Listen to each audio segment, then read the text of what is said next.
Dr.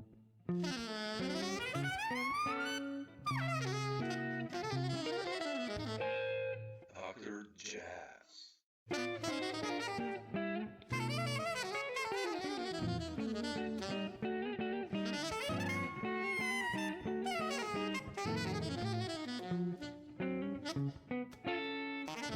Thanks so much for taking the time. I mean, I listened to your music for 20 years when, I got to play with Vinny and McCaslin and those guys, and then told me about the North and South. And then I think I listened to that album over and over. And I mean, I want to talk about that album and your compositions also. But yeah, I just want to start this talk. I haven't even realized you will have a new record coming out because, when I kind of prepared for the interview, I was like, shit, Storytellers was the last one you did. So, but now I saw just like yesterday, wow, the new one is coming out. But it's not out yet, so it's okay to.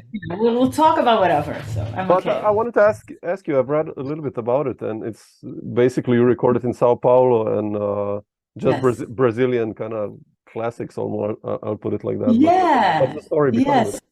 Yeah, so just they called me Trio Corrente, and they're sort of the foremost jazz trio in Brazil, and they called, and we've known each other for a long time, and I'm a big fan. I love sort of the way that they play together, how they have a language with each other because they've played together for 20 years. Anytime you get a trio or people who play together for a long time, they have this communication that goes beyond. I mean, they know music, they understand each other. But there's a camaraderie and also a sense of like not even needing to say something, like a marriage. When I look at my husband, like one look from me and he gets it, and vice versa. He looks at me in a certain way. I go, okay, I get it. So they have that, but they have that even musically. Like they have this whole terminology about sort of a conventional language that they have established. Oh, wow. So I was interested in doing that. I had never done a record with trio, just trio. And relying really, I've worked a lot with guitar recently, and I love guitar. People know really? that. So absolutely. I mean, I'm a huge fan of guitar. And so going back to piano had been a long time, And so, the fact that we're all from the same city, there was a lot of easiness to doing this. It was going to be easy. And we all had the same idea that we loved that kind of music that was, in the 60s, when Elis Regina and Zimbo Trio, this trio from Brazil, they had this thing where they had a TV show and they had to learn a song or 10 songs in the afternoon, and then they had to go out at night and perform it, all from memory, all like knowing what they were doing, and with joy and that sort of ease and, just listening to each other. So we thought we would try to make a record like that, completely live, completely like not fake in any way, no overdubs, just let's go and do it, And then, of course, we ran into all kinds of trouble because we couldn't find a studio. I got to Brazil on the 1st of January. It was the only window we all had together. So, okay, I'll travel on the 31st, New Year's Eve. I'm on a plane, all depressed, alone, no family, no parties, And I got to Brazil. I landed in Brazil. And the next day we rehearsed for a day and then we recorded. But there was no studio, no engineer. Everybody's on vacation. Brazil completely stops, at that time. So we found friends that were like, okay, fine, I'll come in, and and then we did it. But it was really fun and very quick. I literally was there for like 3 days and came back. Wow. And so, but we talked a lot about the music before. I mean, talk enough. By the time you get to be our age, I'm in my 50s. They're approaching 50.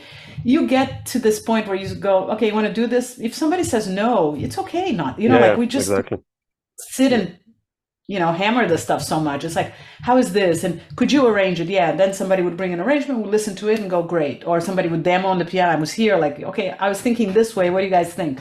Great.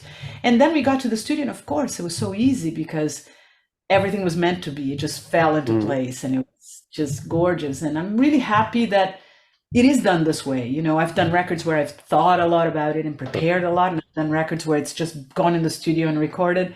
And I like both ways. And so this way is great because we just played in LA a few weeks ago. Oh, really? Oh, wow, okay. And it was just one gig came up and I was like, come on, guys, there's enough money, come. They came and we played this gig outdoors and it was so much fun. It was just, I mean, the word I keep going back to is that it was delicious, because it's like you That's see a nice a one, bunch of actually. Yeah, food, I love that. a food that you like, and you just go, this is delicious, and this is delicious, you know.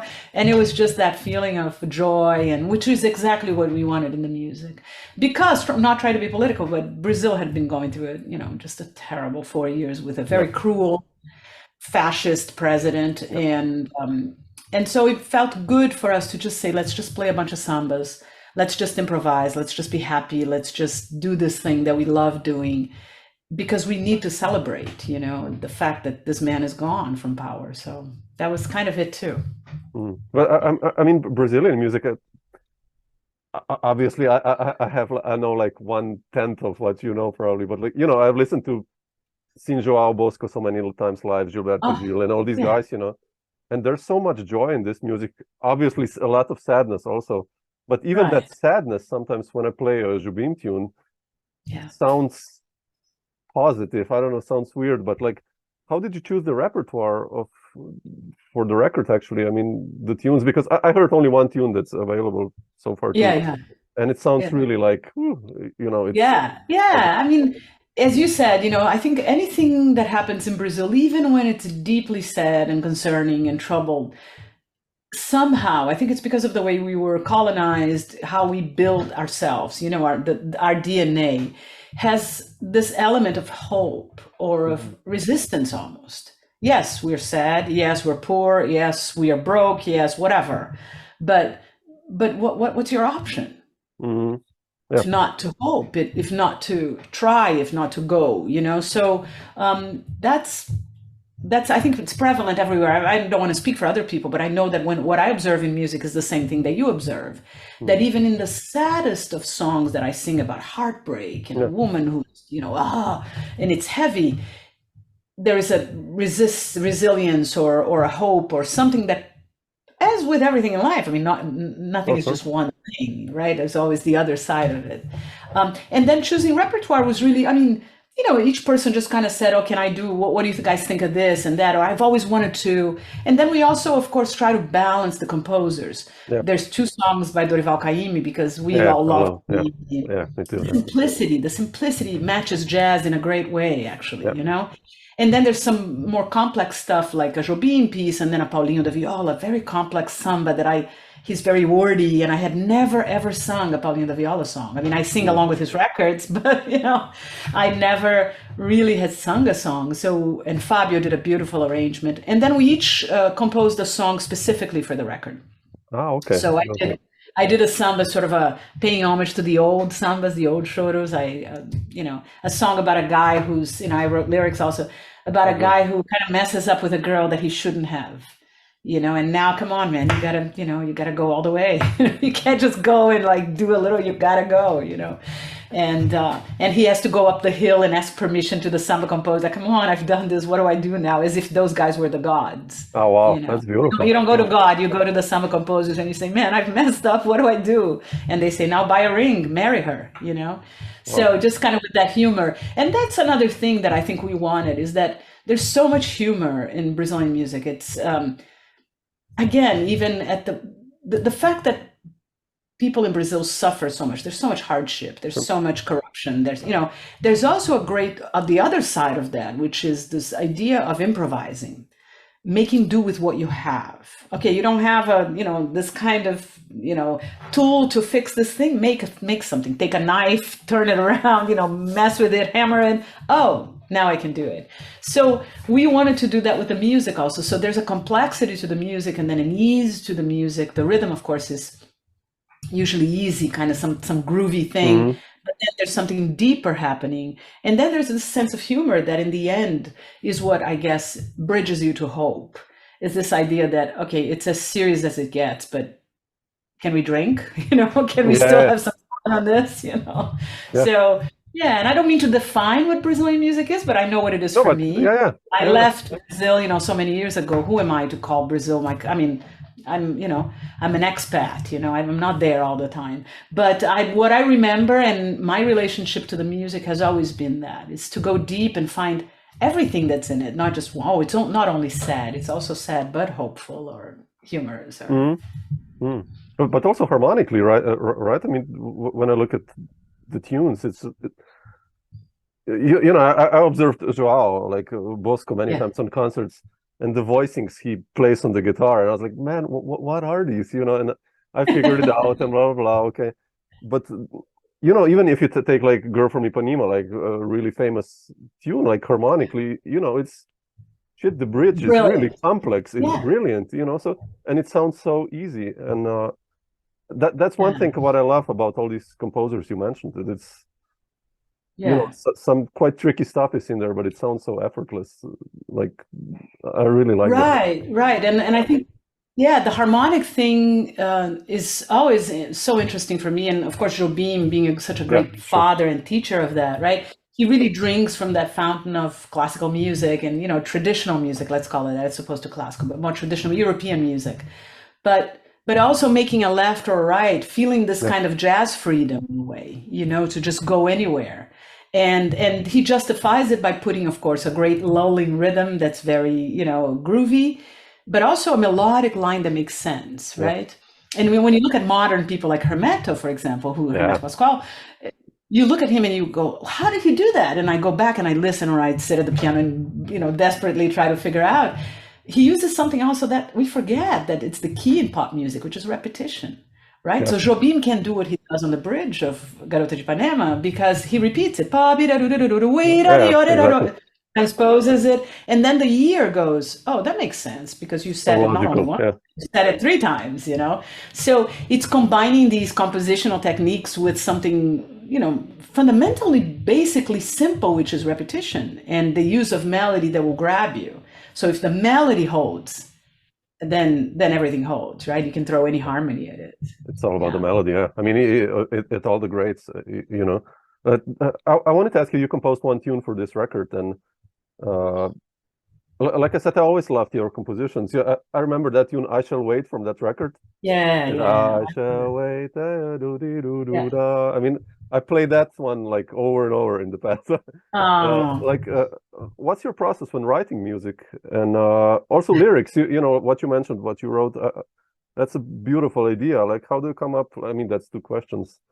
Like musically, how do you compose, and the lyric world, how do you get inspired? Sometimes the idea, you know, it comes from different places, and I don't have a system, although I studied jazz composition in school, and that's sort of something I love teaching, and even teaching the unteaching of it. Like, there is no one path, right? So sometimes something is derivative, something is born of an idea that's already there. And I love following that, you know. I'm not a creator in a sense, I'm a good recycler. You know, I go in the kitchen, I see what's there, and I go, okay, I'll make something that I kind of know how to make, and then throw some other stuff in it. So sometimes, and I'm not being naive by saying that, I'm really being honest. It's like I depart from wherever the idea is, and I try not to put any rules. Although I have a decent knowledge of harmony and theory, I know when to follow some rules that will apply well. And sometimes when I'm stuck, I unstuck myself by using rules. Okay, what if I didn't use the rule here? What if I didn't go when it's needed, right? So I think the idea of the beginning of I Shall Wait was actually to lift things, right? So how do I do that? This is the key, do, re, mi, do. So I'm very tonal as a singer, you know, singers like tonality because we know how to go home, how to feel the stability of the key. And then I immediately modulated. So and that one note that belongs to both keys takes you to. So, I mean, of course I follow rules, but I also follow my intuition. And because I'm a singer, I warm up before I sing, or before even this interview, I warmed up because I wanted my voice to be pleasant, not down here. Sure. So by warming up, it allows me to sit at the piano and actually feel very comfortable about singing stuff. Right. And inevitably I'll sing something, sorry, but tonal, you know, like my sense of tonality is so prevalent and so almost constricting at times, you know, suffocating me. So I also want to not be that way. So I follow the intuition, then I fight the intuition. And I use the greatest tool, and I've always used it, whether it was a cassette before, or a DAT machine when I had a DAT machine, or a 4-track when I had a 4-track, or my phone, you know. I'm recording all the time. So I never lose anything. I tell all my students, that's so important. Record yourself when you compose, because you don't want to feel like, listen, I still write on pencil, and I have millions of these at home, and paper. I don't write on the computer. I notate it after I write. But for me, it's really important to not lose the thread and to not keep editing all the time, because I'm very quick also, Samo, at saying, oh, this isn't good. Oh, I hate this. Oh, again? Oh, you're repeating yourself. Oh, I have a lot of negative thoughts. Man, I have that as well.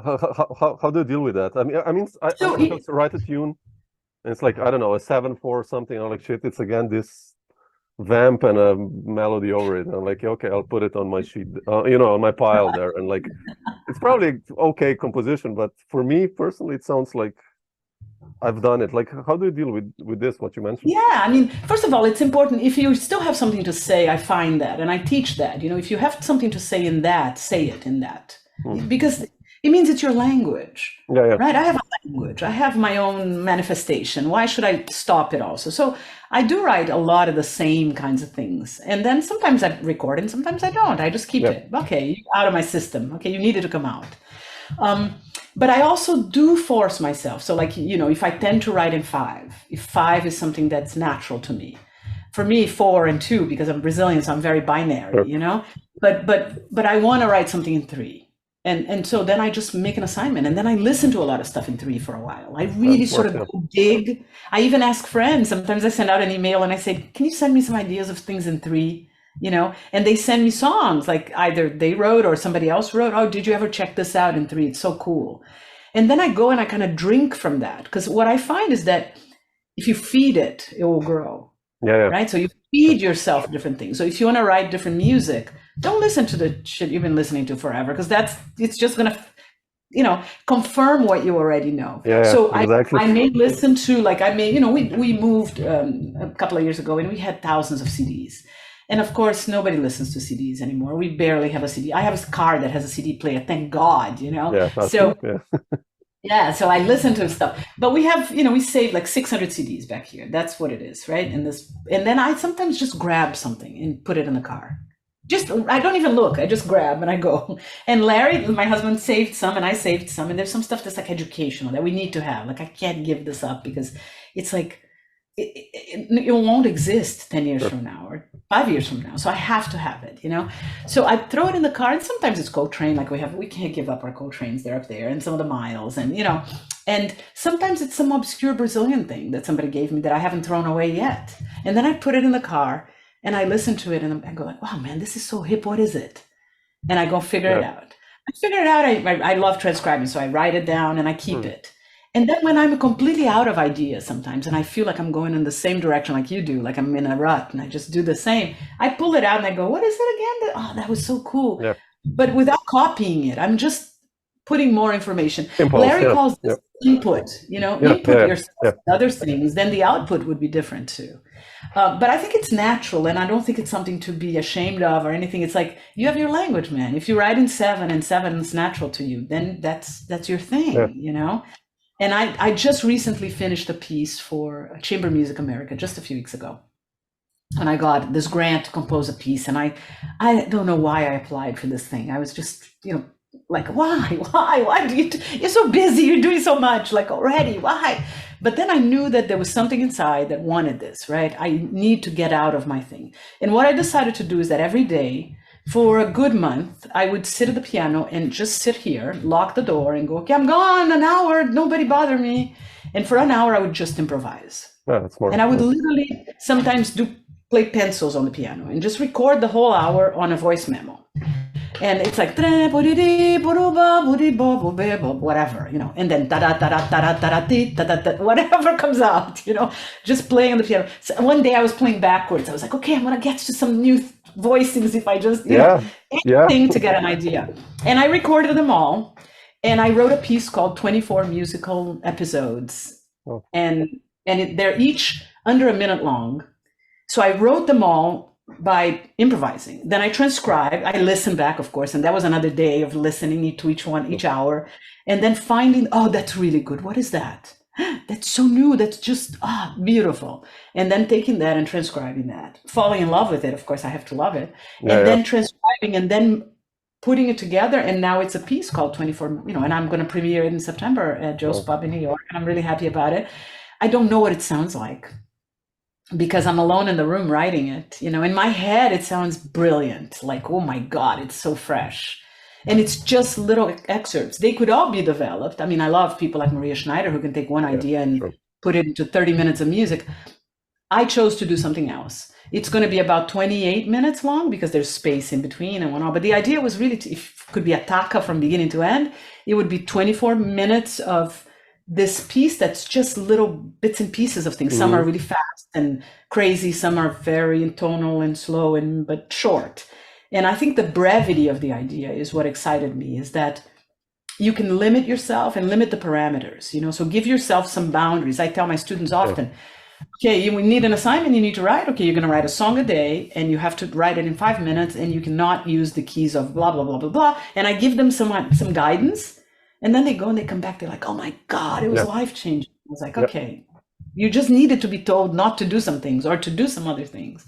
And now you're on. And then they go into a summer and they're feeling so creative. And I've done nothing. It's not me. It's the process of pushing them to a corner, forcing them into something different than what they've done. But again, I also love going back to my old voicings, the way my piano hand falls on the piano like a claw, And I go, okay, ooh, B flat major, I love you so much. Oh, with the sharp 11, I adore you. It's like my sounds, they're my sounds, Yeah, no, I'm relieved, but because I also do that. When I run out of ideas, I just put on, I need to write a ballad. I would put on a Paul Motion, Bill Frisell record, and I'd be like, okay. Right. And then suddenly I would write a ballad because just under the influence. I mean, not like you said, not copying, but so inspired, right? Inspired, yeah. So inspired. because we need something to sometimes it comes like you said. Yeah. And sometimes not writing. So I go through very long periods where I'm either singing a lot or working somebody else's music. But I always come out, I just sang a couple of nights ago, I sang with Daphne Prieto. We made a record together a few years ago. I listened to this, like to the last one. It's amazing. It's beautiful. Like, and I just being on stage, we had never played on stage. It was we made the record, but on studio immediately, headphones, blah, blah, blah. And so because it's pandemic time, and now we just had our first gig and playing that music live, I was like, wow, look at these cats there, and the music, of course, has a big chance to grow when we have more gigs coming up. But just like, it made me want to go home and write. So sometimes that's what I need also. I need to be in somebody else's world. Like every time I'm with Maria or Vince, I go home and I'm like, damn, I gotta write, And that's what living in a place like New York does for you. It really kicks your butt, not because it's competitive, but because it's inspiring. Because you go to a club and then 3 days later you go to another club and there's these people and they're creating and you just go like, I gotta write some music, and you want to do it. Not you have to, but you want to do it because you are, as you said, inspired. So Bill Frisell, man, anytime you can listen to Bill, you're inspired to be better, a better human. Yeah, no, I mean, an example, like all of these guys, it's just like you put on whatever, and it's like, oh shit, man. Yeah. Here it comes, yeah. But what about lyrics? I mean, I know you've done like so many poets, and I graduated. I studied actually American poetry, and I love poetry. So I kind of in the beginning to check out every jazz artist like who how to deal with poetry, because it can be really bad also. But what I've heard, like Elizabeth Bishop project or all these things you've done, like Emily Dickinson, and it's beautiful how you approach that. But how do you write your own lyrics? I mean, do you read poetry as well, like to get inspired? Yeah. I'm looking. I have a big bookshelf here. There, I don't know, maybe 100 books on just poetry, and it's a gift that people know. They always get, anytime I have a birthday or something coming up, people just give me or send me poetry. I get a poem a day, from the Poetry Foundation. I find it necessary. I know people think that this is kind of cute, but I really feel the need to read poetry. It's serious business for me. It takes me from the mendacity of the day-to-day, like every day is the same. I get up, I have a lot of poetry in my life also. I'm not saying that I don't, but the poetic eye reading poetry reminds me of the poetry of every day. It's not just get up and go make breakfast, feed the cat, send my son to school, go get in the car, drive, teach, go back, email, pay the bills. there's a lot of space in between all these things, you know, that even the repetition of it. Mm-hmm. Yeah. The treasure that it is to have a life and family. I mean, all that, you know, but I'm only reminded of these things really if I go back to poetry and sort of recharge a little bit, you know. And I have curiosity about it. I have the curiosity of how poets look at the same thing that you and I look at, and how they say it in such a poetic way. And what does that mean? It means that it forces me, Samo, into going into a state of, whether it's deeper consciousness or unconsciousness even, where I'm thrown back into memory, I'm thrown back into the unknown, I'm thrown back into the spiritual or esoteric or something, I don't know. It transcends, but the poet, when poetry is good, and as you said, sometimes it's not, but when it is good, it really takes you to a place that makes life better. It's artistic. It's not the everyday anymore. It's looking at that sunset and not just saying, oh, it's pretty. Oh, look at that yellow. You know, it's using the metaphor and the simile and reminding you of something that's bigger than you know, taking you to another place. So I need it like I need music. It's not just one thing. And I grew up with a mom. My mother was a poet and a thinker.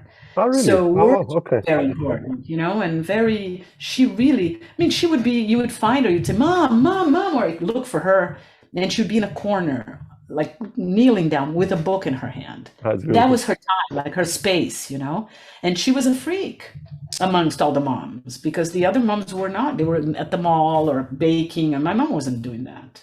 You know, she was, leave me alone for a second, I found a book. You know, I'm in a book, like the book was the thing, you know. And so remembering her, she was always with a book, and my dad was always with a guitar, you know. And I hope my son doesn't think I'm always on the computer or the phone, damn, you know. That's how they see us nowadays, you know. But I'm actually creating, I'm using the phone as a tool. But anyway, so words are important. And then, you know, I for the longest time didn't write my own poetry because I also was ashamed of it. It was too literal. It was too childish. It was too unrefined. And by reading poetry, what it does to me, and by using somebody else's poetry, the masters, you know, whether it's Bishop or E. Cummings or whatever it is, you know, whoever it is, and Dickinson, I'm lifted to the place of mastery. I learn from those people as if they are my teachers, and, you know, and I take possession of their poems. I set it to music. Now we're collaborating, so I can say I wrote with E. Cummings, or I wrote with, you know, I mean, who am I to do that? It's very ambitious and ridiculous, but it gives me permission to consider myself a peer, even though I'm not. I mean, I'm a humble student here, but I also feel like artists, you have to have this kind of freedom to mess up, freedom to fuck up, freedom to make mistakes. Not everything that comes out of me is polished and perfect, you know. A lot of the stuff that comes out of me is informed by jazz, but in this great way, is a trial. It's me trying to communicate something, to get to something that I don't quite know how. And I need the poetry, I need the poets, I need their poems, I need the listener, of course, but I need this process. So for me, it's go to what you love. And some people, sometimes they call me for a lesson and they say, I want to have a lesson with you because I want to fall in love with poetry. I hate poetry. You know? And I go, okay, here we go. And I just literally like grab a book. I'm going to do exactly. I'm just going to reach a book here. Sorry, you're going to miss me. So it's whatever came. Sylvia Plath. No. Oh, come on. I read today the fig tree, you know, that one. So suicide, today, okay. Yeah, I mean. Okay, so I just opened randomly in the middle of the book, and I'm looking at a line here, just one line. I am inhabited by a cry. Now, I would say I feel like crying, or I'm about to cry, right? So, but then when you think of inhabited, that already takes you to a city, to a place, to a time, to a smell, to a color, to a time of day. So poetry actually situates people. So I do this exercise with them. You know, I send a bunch of poetry in the mail, like on the email, some stuff. I just photograph. I literally just open a book, check, take a photo, another photo, okay, another book, and I just keep going. I send it to them and I say, don't open it, print it, don't, because also having the poem in your hand is different than getting it on an email. Oh man, sure. So print it, print it front and back. Let's make a book out of this. Staple it. Now come to the next so the lesson that we're going to have. And we go through a lesson where we just pluck out lines. And then we make our own lyric out of this. I'm just guiding. I just say, and why, and yeah, what, again, another one, go. And I just kind of guide them. And then at the end of an hour, they're transformed. They're like, and I did nothing. I literally, I facilitate. I call great teachers their facilitators, right? That's what I want to be for someone. Just open a door and say, go look at the closet, see if you find something you like. And they go in and they come out of it. They're like, goodbye. Like they want to leave the lesson because I know what they want to do. They want to go and write. Beautiful. And they start and then they fail because that's half of the process is being low, not being high all the time. But then they write to me a year later, 2 years later, they've made a record. And now they have all this music. And they feel permission. And I think if, sometimes people say, I'm old enough now that people say, what have you done and your legacy and you blah, blah, blah, because I'm 57, sorry, I keep saying 56. I'm 57. And I feel like, man, I've done some stuff, some bad stuff and some good stuff. But you listen back and if there's one thing that I've done that I'm very proud of in my old age now, is that I've given people permission to do that. Here I am, a Brazilian person, taking poets in English and writing my own music to it. And you don't like it, don't listen to it. I don't give a shit. It's like the process is available to anyone to do, for anyone to go and, go do it. It doesn't matter if it's good or bad, do it. Writing is an exercise. You want to get good at it, you have to do it. You have to do it. And even when you do it a lot, like Hermeto does it every day. Hermeto writes music every day. I went to, is it here? Yeah. I went to a concert of his just here in LA a few weeks ago, and he had written this. Oh, wow. And he gave it to me. Oh, man. Right? He gave it to me. This, like in a frame and like on the wall. Yeah, I'm going to. It's just sitting here because I've been traveling, but yeah, it's just gorgeous, But he didn't have any music paper. It doesn't matter. I'll write my own lines. I'll write my own manuscript and I'll write it. And, it's beautiful. So he needs to do it. And I feel like same thing about music, but also about poetry, that I need poetry to remind me of things that are poetic, but also to put me in this place that it's uncomfortable and where I can discover and continue to be curious, Yeah. Especially being a singer and a band leader, writing your own lyrics, I think that's so important, that it's not corny, that you use, alliteration, whatever, metaphors. And, because sometimes lyrics can be really bad, as by some singers. Yes. In any genre, that is, of course. And I sometimes read the lyrics, like students or whoever gives me like, oh, check this out. I'm like, shit, man, this sucks. This is like the worst cliches. It's like, wait, what? But yeah, check it out what he wrote, and and then they start thinking like, oh wait, okay, just to become critical. And this is beautiful what you do, that you lead your students like to the right path. And but again, he would do the same if it's musicians. Like, would you sure tell? I mean, you say, go listen to these guys, and then they go and, oh, but those are old people who are dead and they're masters and, okay, I don't want to listen to them, Okay, are there any contemporary poets that you can go listen to? Are there any? Let's go find out. You teach me also. You go find it and then present it to me. I'm giving you the best that I know of. I'm older than you, so these folks still work for me, My students, they criticize me. Oh, we're still listening to blah, blah, blah. And I go, yeah, we're still listening to Carmen McRae. Sure we are, Sure. But I think you tapped into something great, Samo, which is I require my students to write, whether it's going to be good or bad, or whether they're going to use the music that they write or not. It doesn't matter to me. I find that to be a great singer, the exercise of writing makes you understand better why you're singing the stuff you're singing. Why are you singing this song by Gershwin's? What do you like about it? Okay, there's a great harmony here, I get it. It's conventional, but there's a great melody, I get it. So there's a wittiness to this lyric that was written for this musical in this context. What can you do in the arrangement then that will bring it to make it yours? Because that song has already been sung 80,000 times. What can you do to it? And an example from that record that you mentioned was a song called All of Me, right? Mm-hmm.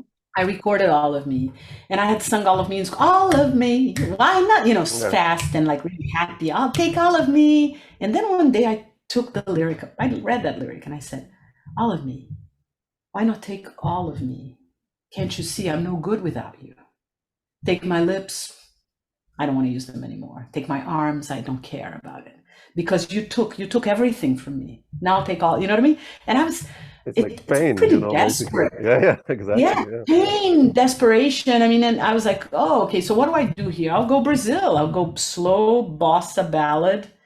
And then I took the first chord I kept playing as a one chord. And then I was like, and then I tried reharmonizing every way. And then I said, oh, what if I played the third as the root? And I just made a simple church inversion, you know, first inversion thing. And when I played it, that made the first chord is in the key of F, is F major, and then it goes to A7, so the third degree dominant. And what I did is that by putting the third on the bass on the first chord, I'm already on the A, so that creates a pedal point. And that suspends everything. And now I'm saying all of me, and that creates a mystery. Why not take all? And so when you are on the second chord, you kind of have been there before because there's some common language. I mean, if I hadn't gone to school, I would perhaps not know all that or have come into that. But what I try to tell students is that, okay, you've been to school, you are in school, then use everything that's available to you, but find a way to sing the song that makes it yours. So you're not singing all of me, you know, and like everybody else did, that now it has meaning. Now you've given it a poetic context. Now it's your poetry. Now go dance, you know, go make something out of it. And then you get great players to play in a way that's spacious and sensitive. And, you know, now you've got something. So every time I listen to that, I mean, it's old music for me now, 20 years ago. I still have such a place in my heart for that, you know, and it becomes emotional because I know why I made those choices as a singer, you know, and again, I think I've given permission to singers to go sing Brazilian music in the way they want, to slow it down, to speed it up, to reharmonize, to not, I mean, you don't have to reinvent the wheel. I kept everything else the same in the piece. I just slowed it down, put a very sort of slight bossa feeling to it and changed one chord. And the rest is the same, you know? But now it's a new reading because I also think that jazz, you know, this idea of recycling music and standards, it's fantastic. It's a language, it's part of our repertoire. It keeps a common language going, but it's also terrible for it's the same thing that we do in classical music. Go play Beethoven's this and, you know, Bartok's that. It's like, I want to play new music. I want to create, then write. Exactly. Yeah. Right. You want to do something new, make it new, you know?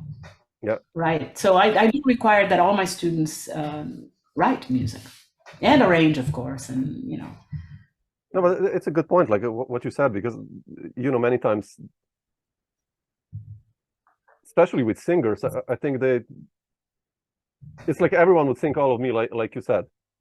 And it's like this cliche, so it's just like, okay, another singer doing that, and it sounds almost impersonal, even though it's fantastic. It's great musicians, everybody. Right. It's just like the 28th version of this tune done by 27 singers before. And it's all great, and I'm like, shit, do we need again this? You know, like... It's fantastic, but then you have to understand that one thing that musicians, the instrumentalists, I mean, don't have is that singers, you know, because you're at the front and because there's this whole aspect of presentation, right? It's not just playing. I mean, nobody cares if you're a man and you sound great, or I'm going to say a man here. I'm not even going to say a woman. I'm going to make it very politically incorrect for a second. If you are a kick-ass musician, we assume that you are a man, and we don't care what you look like. Now, when you say she's a kick-ass singer, you assume that you sing well, but you assume that you are a woman and you look great.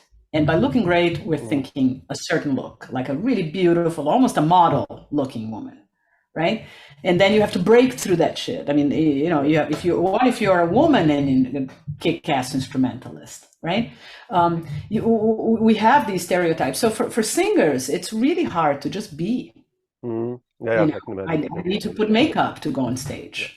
You don't, I need to look a certain way. I need to be, and I'm a woman of a certain age already. So I'm fighting also ageism now. And it's like, oh God, it wasn't hard enough that I was just a woman in jazz, Brazilian, brown. Now I got to just fight my age also. Shit, when is it going to be okay to just be? So singers have to deal with this presentational aspect. And I think it creates a lot of expectations. And also it feeds you this feeling that you have to have a mask, that you can't be authentic. The most important thing in music for you and I think you know this, I know you for 30 seconds here, but I'm going to just throw it out there, and I think you will agree with me. One of the most important things in jazz for the music that we make is to be yourself. Yeah, absolutely. Sure. Other people can play. Many people have played already. So why should you do it? Because you have your thing that's unique to you and that you are going to contribute to this art form. We don't want you to sound like so-and-so. But a lot of jazz singing is done as imitation of. So we are creatures of imitation all the time. So we're just taking that style and we're, okay, now me, and how do I make myself fit into this dress? Well, instead of looking at the dress and say, okay, that dress was great for her, let me wear my own dress, my own hair, my own everything. And so I fight that. I fight that when I'm in the admissions process in a music school and somebody says, oh, there are these singers coming in to audition. And you look at the pool and it's mostly female, rarely you get a man. And you're like, oh, please, somebody send, something besides a girl, And then when you listen to them, they are conditioned already to think that they have to sound like so-and-so.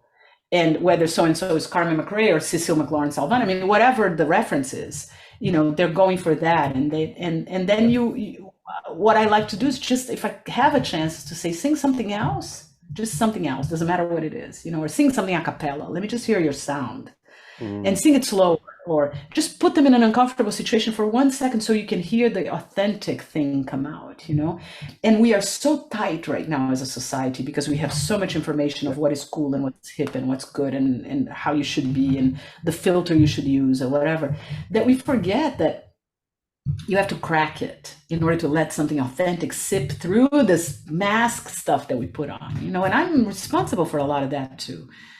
People will listen to this new record that we made and say, oh, but it's, you're sounding exact, or you're doing something like so, and, we were inspired by, but there's nothing, I mean, it was done in the moment. It's as authentic as it can get because we are real. We were there live. There was no fakeness. There's, so you have to fight these forces also that the jazz police, that comes afterwards. And then, but all that to say, it's hard for singers. It's hard to inspire young singers to be authentic. And then when you see somebody authentic coming through, like Cecile, who's still doing a repertoire, who's still doing things that are quite stylized, and who's in the machine and the industry. I mean, I could go on and on.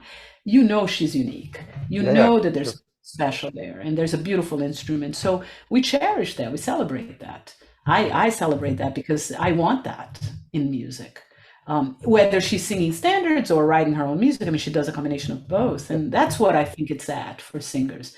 Give people some reference so they can accept you, and then throw in as much of you as you can in the thing, And I was lucky, Sam, you mentioned some names earlier, I was lucky that I bumped into the right people who took me. I wanted to ask you about that. Into their thing, being a side singer was the greatest gift for me, I mean, playing with Daphnis this week, it's not my gig, it's not my band, I go up, I sing, and even positioning, like they had me front stage, right? When I first arrived to do the sound check, I was like, oh, no, I go back, right in the band, inside the band, as back as everybody else, and Daphnis is curved and top forward, it's his band, let him be. And I moved back, and I'm one of you guys. I'm not the singer. I mean, although I'm singing lyrics, that's it. But anyway, you were going to ask something. No. First, I mean, I totally agree with you, but you must really love what you do. Like that's why one, I think, singer or guitarist pops up among thousands, because you have to love. We love, I think, what we're doing because you're investigating, you're constantly reading poetry, you check out Cummings, then you check out who Cummings read, and yes, or exactly. in music, that's what I do. Like I check out the drummer, then I check out who this drummer played with, and I read encyclopedias, and I think like then I sometimes Yeah. go to a workshop and I lead a workshop, and last year I was at a workshop for guitarists and there were some drummers as well, and the drummer was really good. Like he finished somewhere in Europe, and I was like, who do you like? And he's like, yeah, I really like Jeff Ballard and Marcus Gilmore. I was like, oh man, fantastic. Who else? Yeah, that's it. I was like, well, did you check, like, I don't know, Freddie Waits and Frankie Dunlop and Paul Motion? And no, I was like, Paul Motion, you don't know Paul Motion? I was like, Jesus, Right. man. But then like 1 year later, he texted me. I was like, thanks, man. And he checked them out. But it's like, I think this self-initiative that the youngsters, I mean, don't have many of them anymore, just to to research and really love it, I think. Even though some sort of interrupt, but even though they have everything they need here in the computer, I mean, you can go research anything. So easy. Now it's like too easy. But I think they're lacking their curiosity, and also we're going for the numbers. Like, who has she has so many followers, and he's so hip, and he's playing with everybody, so I'm going to follow this guy, And in my time, in your time, I mean, because we don't have this, we had to go to the library, right? And I made burn copies of tapes and CDs. I mean, come on, that's like. The teachers would say, I mean, all the schools where I studied and taught, I'd say, if you're not spending half your day in the library listening to stuff and checking it out, listen, this music that we make, when we say we stand on the shoulders of so-and-so, I mean, we really literally stand on the shoulders of all these people who came before and who kept cracking this thing open and open and open. And not just Miles, everybody else, And so for singers, I have this list, and I call it incomplete list of singers for listening, if we go check them out. And it's got people like Irene Kroll. I know very little about Irene Kroll, but I know she existed, and there's got to be a contribution here, and Meredith D'Ambrosio, and I mean, like these tiny singers that I'm going to call them minor because they're not major labels, but all these indie people who have lived in, and who Ursula Dudziak. I mean, there's people in Europe singing and sounding brilliant, that in New York, nobody's heard about them, but you do a little bit of digging and you find, Bobby McFerrin had a vocal group. And there was these people singing with him 30 years ago. Search, who they are, and then you go to them, and who do they listen to, and who do they follow, and so. But the job of someone like you doing a podcast or a video cast, I don't know what you call this thing, but interviews, and the job of myself as an educator is to keep these possibilities open for people and to remind them that we listen to this music, we input, and we transform, we output music and create our own stuff. And we leave this like on a river. We are part of this current that came before us and continue, and we just jump right in, and we, and sometimes you are in a very steady boat that goes, and sometimes you are in a little raft that's in, it's stormy, and you fall off and you get out of it for a minute and you come back. But you are part of this sort of continuum of artists that have come before you and are going to come. And so I always am big on listening to people before and listening to your contemporaries. But if you listen only to your contemporaries, you have no reference. Yeah. So they're listening to people who are now, the students are their 20s and they're listening to people who are their 30s. And I go back and listen to people who are 80 or 100, and who are not alive anymore. And then also listen to your contemporaries, and then stop listening for a minute so you can hear what's inside and what you need to do. Because they're imitating, they go, she did this, so I need to do that, or they did this, and I go and I make your own, carve your own. And if you're too busy on the phone listening and liking everything, you're also not saving enough time for you. Where is the time for you? So that's where, again, going back to poetry, the silence that's associated with poetry is what I love the most. Is that I can't read poetry in a loud space. I can't read poetry. I mean, on a plane, sometimes I have to, because that's what I buy at the bookstore, the bookstore that are on the terminals here in the United States. Sometimes there's a bookstore, there's one book of poetry or two. I pick it up and I'm like, okay, I'm going to buy it. So you keep buying poetry. And I go and I read it, but I love just a quiet spot and just me, on a Sunday night. Sunday is like a slower day, so a Saturday or Sunday, and just literally grabbing something that's here and say, I haven't looked at you for a while, old friend. What do you have for me, And then stealing, just plain stealing, words and thoughts and, Sure. Yeah. Like a line here just jumps, right? So it says, while she, and then a comment, and it says, envious bride. Ooh, what is that? That's already a whole movie. Yeah, that's the envious bride. Ooh, what's happening? That's like an impulse, to write something actually. Yeah. Yeah, and what a great title for a Steve Swallow song, Envious Bride. Ooh. I'll email Steve and send him this. Like, we came up with this today. Like, okay, it's here. Write a Falling Grace Part 2 or something. I don't know. But yeah, no, I agree. It's a bit. Yeah, but when I talk to you, I see you have so much enthusiasm for these things, and that's why, you make good music, because you have that in you. This, I think. Yeah, and I'm surrounded, passion, I mean, especially that's. Yeah, but I'm surrounded by people who are also great. I can't, I don't do anything alone, and I'm dependent on other people. But I wanted to just touch a little bit on the thing that we started talking before, which is this idea of being a side singer, right? Yeah. I got really lucky that I grew up in the family that I grew up in, because my father was, self-taught musician, but also had a lot of friends. And in Brazil, we say everything ends on a samba, but everybody comes to your house and like for lunch or something. Then at the end, somebody picks up a guitar or a cavaquinho, like a ukulele, right? And then some kind of thing starts, and then somebody's singing, and everybody's background vocal. I mean, even the most out of tune ones are singing, and everybody's banging on something and making some kind of percussion stuff. And so it's very social. And that idea of participating without having to be a star all the time. You don't have to be I can be a clave player, which again, I'm sorry, I don't mean to teach anybody anything, but this idea that prevails in Brazilian music, like if you're part of a samba school, you may play the shaker for your whole life, from age 4 until you die. That's your instrument, and you don't do a solo on a shaker. You just it's slower or faster, but that's your pattern. That's the thing you play, and you're great at it. Yeah. But not just great, you're happy that because your shaking is there, somebody else can lock into that groove and play what they play, which is on an agogo for 50 years. And then somebody else can play a tambourine and whatever it is, in the layering of this percussion section. Everybody has a function. So early on in Brazil, you learn that if you are that person, you're happy.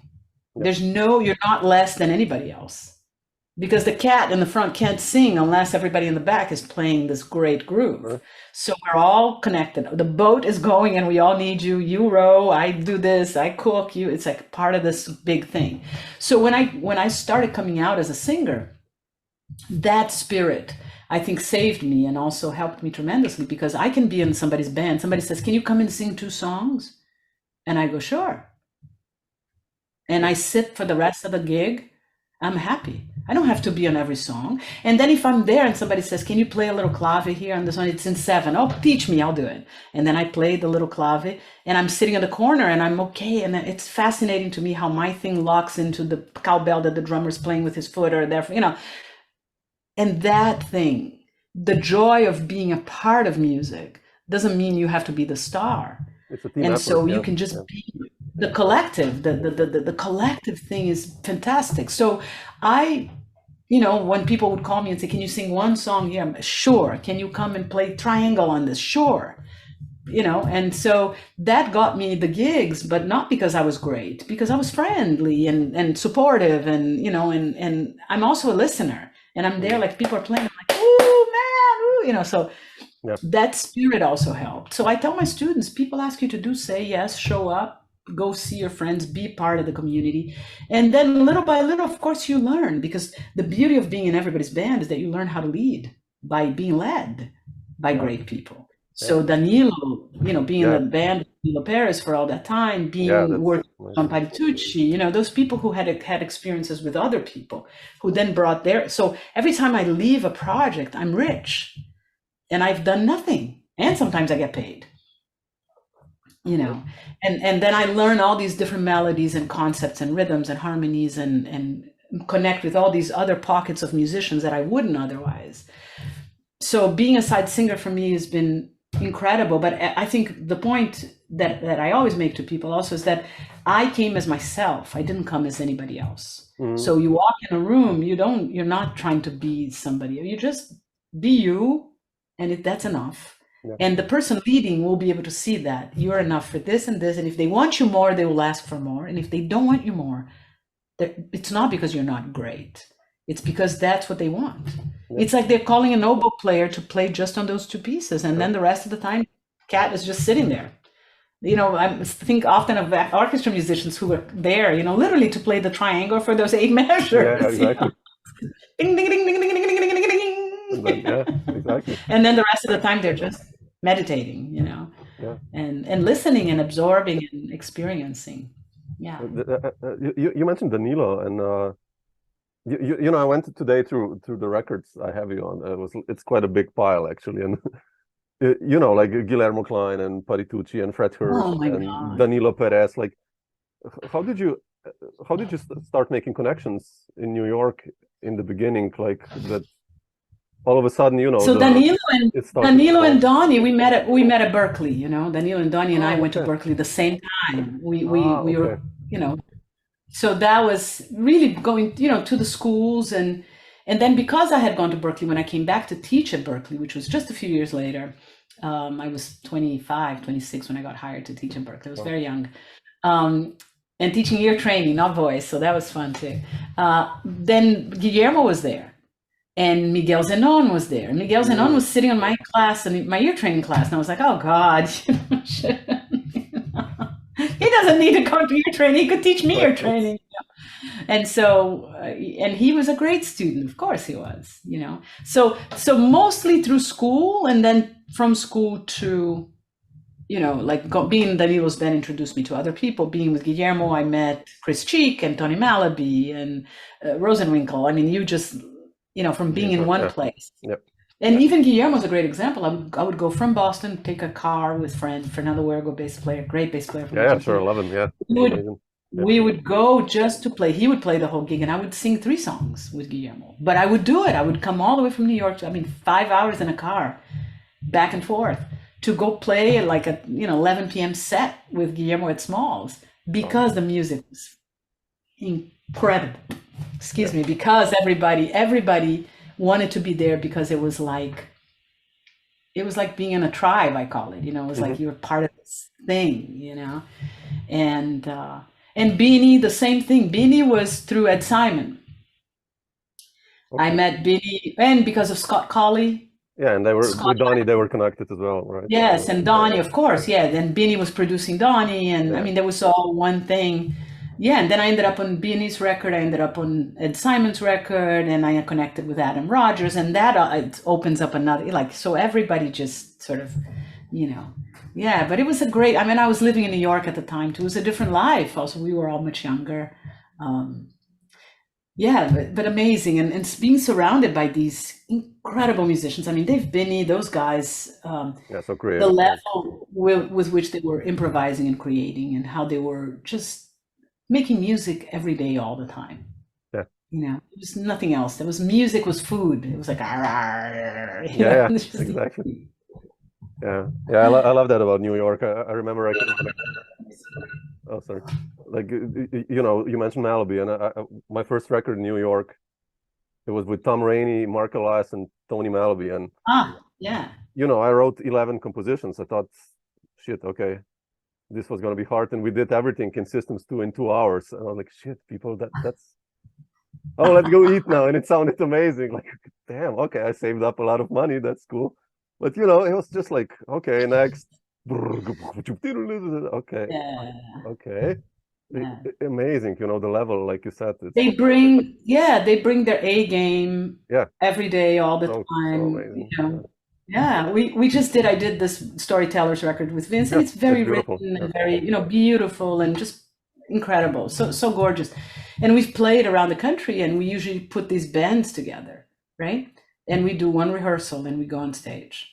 And it's pretty delicate. I mean, it's all written, but it's, you know, but people, and the soloing, you know, Donny played with us, Gork and Steve Wilson. Oh my God, it was just like, those two were like, you know, and Donny played like a long solo and just took the room, and people were like, you know. Yeah. And on the record, everything is good. It's the German band, we're very contained, but live, the music just grew, you know. And I was just thinking, wow, how do we, you know, and one rehearsal, because people bring, like in a place like New York or LA, where you have these players that you can just call, man, they bring their A game. They come in and it's serious. They looked at the music before they come in. They're like, brr, you know, they just, you count off and you go and it's like, okay, done. Yeah. You know, like you just go eat. Yeah, it's like, I found that amazing. It's like really, Luciana, not to take too much of your time, but just that, you know, that I so many questions, but to limit them, like I talk a lot too. No, it's beautiful. You ask good questions. I'm like, ah. Oh, no, it's beautiful to listen to you. You know, you have so much great info. So it's, I mean, I could just stick on one topic, but I want to ask you some other. But I will answer your questions. Don't worry, I'll answer them. I just wanted to ask you about you becoming a band leader, and how did that path go? I mean,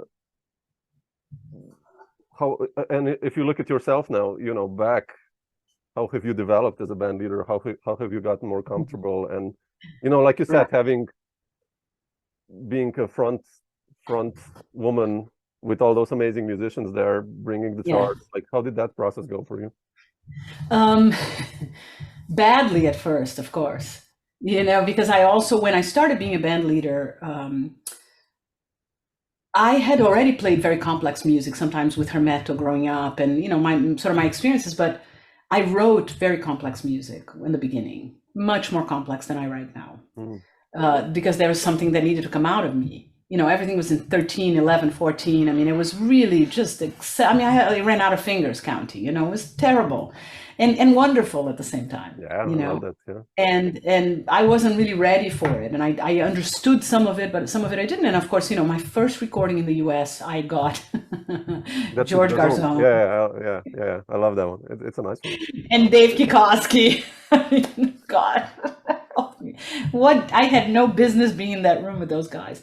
But that said, I had the money I paid, you know, I saved up money, and I had enough money to hire everybody. And I always remembered people saying, you know, play with people who are better than you.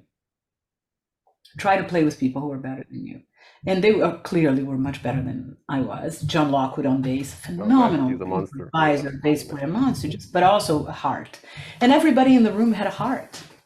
So it wasn't that I was a great singer. I mean, I wrote a great arrangement of a Jobim piece, and we did 2 Jobim pieces, and then I had my music, and you know, they understood it. They knew that they were doing me a solid. They were very generous, good-hearted people, and they didn't patronize me. They didn't go, oh, okay, little girl, you know. And I wasn't girlfriend of anybody. I wasn't sleeping with them. I was married. It was very much about the music. And the gig, it was a gig, they were getting paid. So there was an exchange, a respectful transaction going on. I'll take something from you, you guys take something from me. But also they got me. They weren't being assholes, you know, they were really being like, let's make this music happen for this person who clearly has something they want to say here. And so the respect was palpable, man. I walked in the room, I was intimidated, of course. I used singing with these guys. Garzon had been my teacher, you know, oh God, you know, but you know, he was friendly enough and supportive enough, but also serious enough. He played, you know, he didn't hold back. They play on that record. They're playing in a club in New York. And that's what I wanted. I wanted to get a passport, not a fake one, like my photo in it and my name on it. And okay, give me the citizenship. What do I need? I need these guys to make me something here. Help me, you know. But I wrote all the music. It's very controlled. I wrote all those songs, you know. I mean, all the arrangements are mine. I brought the music, you know. And so for me, it was incredible. And so I went from that fear. But the fear didn't paralyze me. The fear excited me and moved me, you know? And then the rest is history. I mean, I just kept doing it and doing it and doing it. And of course, playing all these gigs with all these other people, learning from them how to lead. And nowadays, I mostly bring very little to a gig. I'm the opposite now. I'm like, okay, I think I want to do that song and kind of like that. What do you guys think? And then you know, and then we kind of, some of it we write together. I'm less controlling because I have less the need to control. And I think just like an older person, you know, you get the wisdom to ask. You don't have to tell everybody what to do all the time. You say, well, guys want to try this? I kind of wrote this. And some of my music is more, I call it skeletonian now. It's called skeletons of things. Kind of let's try this vibe. And then, but then if I'm playing with Kendrick or somebody, leave it up to them. I mean, what am I going to tell people what to play? I just, it's vaguely, let's go in that direction. I'm thinking kind of like that, pseudo baião, quasi samba, or I just in the direction of, and it's fantastic. So I've evolved as a leader, I think. And yet I wrote this piece now where I wrote every damn note and every dynamic and every articulation. So part of me still wants to try to control some stuff. And being on the stage with Daphne's this weekend made me miss, like, oh God, I really want to gig more, do more of that stuff. And then when I was a few weeks ago with Trio Corrente, it's a collaboration. They're equal. Well, I'm 50%, they're 50% as a trio, and not 25-20. So I have a lot of weight in that band, I feel. And that's good. I like that control, that power, But I'm just, again, I have to just go back to gratitude and, what Garzon and Kikoski and those guys did for me. Funnily enough, just this weekend, I got an email from Ignacio Berroa, who's the drummer on that. I had not talked to him. He was just in Brazil and he's like, I was just in your country, man. It was great. And then he said he listened to that record and he's like, man, it was with some deep stuff in it. And that's nice to hear. Some of it, I think Samo also is the unknown. There's something that we have to, as much as we want to control music sometimes, you also have to leave space for the whatever. Unexpected. Yeah. And that's where jazz really happens, right? It's that you can write all the notes, but if you leave some room, and the cats will bring it, everybody will do their best. Everybody walks on stage, I find, always with the best of intentions. Especially at such level, it's like but at any level, even the kid. My son is a budding piano player, and I mean, he just the vamping, the jamming. I mean, it's so beautiful. Sometimes I listen to him improvising. He makes a loop and then he like a beat or something, and he's like jamming, and the purity and the notes, the out notes that he gets are so brilliant. I'm like, man, I wish I'd recorded that because I want to write exactly like that, with that kind of freedom of the child who draws on a paper without knowing the without paper the knowledge, everything, theoretical, Exactly. Yeah. Beautiful. One last question. I mean, like, talking about the masters, how was it with Herbie, like, and your story with him and ending up on that gig? Like, how did you end up there? Actually, I mean, I married Larry Klein, and that opened, of course, some different doors, but not in the same way. I wasn't meant to be on that record, and Larry was asking for me to be on that record. Somebody couldn't make it. A singer of much more name and different person couldn't make it for a variety of reasons, but I think in the end because she really couldn't physically be in the space. And there was one piece missing. There was one, piece of the puzzle. And he said, "Do you want to try?" And Herbie said, "Do you want to take a crack at it?" Oh, wow. And I said, "Oh, sure." And I took a crack at it, and it kind of stuck. And I mean, for me, of course, beyond the honor, just the joy of being with them, and then getting to play. I played live a few gigs with him and Wayne and Brian and John, and that was, I mean, just out of this world, as you can imagine, a dream. And, since then, of course, because Larry's friends, not just producer to Herbie, he's friends for many years. He's been friends with Herbie for, 30, 40 years. So seeing him socially and learning from him and seeing how he acts in the world beyond when he's on stage, where everybody sees him as this, octogenarian, like this 80-year-old guy with his, portable keyboard playing, whatever that thing is called. And, he's such a joy, but outside, how responsible he is as a human and how lovely and generous and curious. He will sit with you and ask questions about you, not about him, He will mention you and remember what you said earlier, and that he's listening deeply and connected, and it's because he is who he is, and his religious practice, not religious, but his philosophy of life really is everywhere where he is. So I've benefited marrying Larry, not just the doors open, which they did and also closed. Believe me, I've been also, you moved to LA and you blah, blah, blah. There's a lot of people who complain, like, I was a New Yorker and I was with the cats, and now you're not, you're living your big life. And it's no big life. I teach like a maniac, I work very hard, as people talk. But the thing that, being able to be around people who are so evolved. Mm. Yeah, that's like the highest level. And who love the music and who love this music and remind you why we make this music. We make this music because we love this freedom, the interaction, the conversation that happens in the music, and the fact that we all get to do us. You do you, I do me, and together that creates something new. That's amazing. It's quite unique. And I pray that he lives another 80 years, because and anytime he plays in town, we bring our son. Like, we want Noah to experience being in the presence of that kind of energy, life energy for the world, because we need it. It's dark times, man, and we need this music so much. Yeah. I mean, you ended it here so nicely, but I would just ask you, like, do you have any plans of coming to Europe, like, for touring wise with this project? Next year. So I'm going in November with Vince to be in Sweden. We're doing the Storytellers with a band. I forget their name, but they're a known band in Sweden. And then next summer I'm coming with Trio Corrente. Oh, wow. So I don't know exactly where we're going, but there's already, a lot of talk. European tour or festival. So. Yeah, we have a big tour in the US. We have Brazil at the end of the year, and then April, because it has to work with my school schedule. Sure. Yeah, sure. And I have a child, so I go out, but I can't go like 5 weeks, or and it's so far to travel from LA to Europe. It's 14 hours on the plane. So if I go, I have to stay a long time. So summer for sure. And then I think there's something in the fall also. Fall, I think, is Portugal and Spain. So yeah, we're definitely coming. And if we come, I would love to see you and meet you. And well, like, hopefully we'll get together for dinner, or, Yes. We have a small kid, but, we can always find time. Like, how old is your kid? She's 6 months. So, Oh my God, it's the best. Yeah, it's amazing. She's just learning to eat, and it's so much fun. I'm just like...